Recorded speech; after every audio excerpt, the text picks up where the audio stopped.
Betting యాప్లు ఎలా బంద్ చేయాలని నువ్వేమైనా సపోర్ట్ చేస్తావా అంటే చెయ్యు.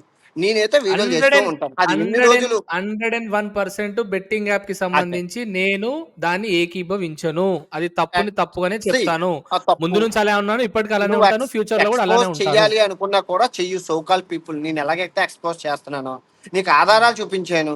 ఒక చిన్న హ్మ్. ఒక పేరు ఎత్తను కానీ ఒక చిన్న టీవీ యాంకర్ కాక టీవీ యాంకర్కి ఎంత హ్మ్. వస్తుందో నీకు తెలుసు, నాకు తెలుసు. ఆ హ్మ్. కాకి ఆ అమ్మాయి బిఎండబ్ల్యూ కార్లు పెద్ద పెద్ద అపార్ట్మెంట్లు ఎలా కొట్టుకున్నది అని క్వశ్చన్ చేస్తే అక్కడ దొరికిపోతారు కాక.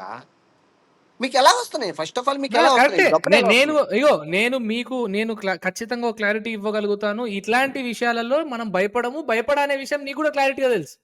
అందుకే See, మీరు కూడా నాతో లైవ్‌లో ఎవ్వడు నేను see, ఎవరికన్నా ఎవ్వడు ఇప్పుడు భయపడాలనుకుంటే ఇప్పుడు ఎవరి గురించి మనం మనకేంటి అంటే హ్మ్. ఇప్పుడు 2024లో నేను ఆ బెట్టింగ్ యాప్ల మీద మాట్లాడేటప్పుడు ఎక్కువ 40 రోజులు నేను 90 రోజులు చేద్దాం అనుకునేటప్పుడు నా అందరూ సపోర్ట్ చేసి ఉంటే ఈ 2024 నుంచి 2025లో దగ్గర దగ్గర ఒక 500 మంది చచ్చారు. ఆ ప్రాణాలను అయితే మనం కాపాడే వాళ్ళం కదా.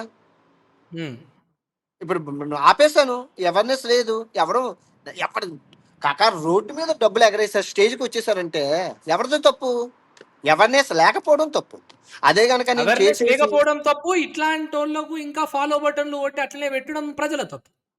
కాకా అది తప్పు. వాళ్ళు డబ్బులు ఇస్తామంటుంటే ఫాలో కొడుతున్నారు. ఈ ఫాలోవర్స్ అందరూ వాళ్ళని చూసొచ్చింది గాదు. హ్మ్. నీకెంత? నాకెంత? నాకెంత? నీకిస్తాంరా బాబు అంటే ఫాలో కొడుతున్నారు వీళ్ళు. నీకు ఫోన్ హ్మ్. ఇస్తాం, బైక్ ఇస్తాం, అదిస్తాం, ఇదిస్తాం అంటే కడుతున్నారు.